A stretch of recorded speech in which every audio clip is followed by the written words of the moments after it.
Okay, good afternoon mga boss. Tingnan natin ngayon yung ginawa nating repair, no? Tingnan natin yung temperature kung kumusta na. Actually, 2 oras na ito umaandar. Nagsisimula siya kanina ng 32 degrees, positive 32. So ngayon tingnan natin kung ilan yung inaabot. Akit na tayo.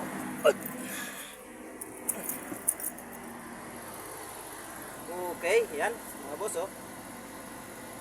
Negative 15 degrees. So nag-umpisa siya ng positive 32.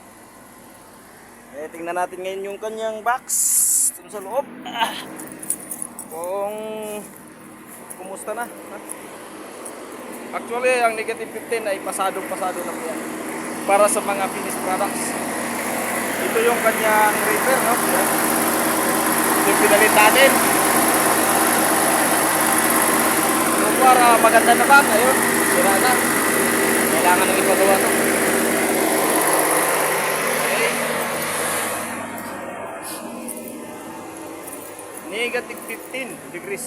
So, para sa talagang pwedeng-pwede na yun. Okay, tingnan natin yan dito sa likod. Ay. Hirap na. Yan. Plate number, oh. Okay. So, ayan. Bukas. Buksan natin. Yan, mga bossing, oh. So, pumuusok siya, mga boss. Pumuusok. Oh. Sa negative 15, ganyan na po ang kanyang, yan ang lamig na binibigay. Ops! Tayo, pasok tayo sa loob. Kalamig. Oh, kung makikita nyo po, pumusok na. Oh. Tapos yan naman po ang ating evaporator. Oh.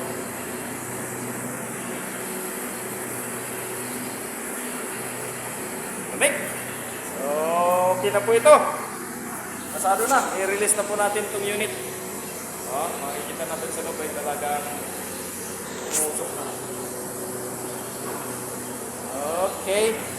So, labas na po tayo. Yun. Sara na natin to. So, marami pong salamat sa mga pusing. Marami pong salamat.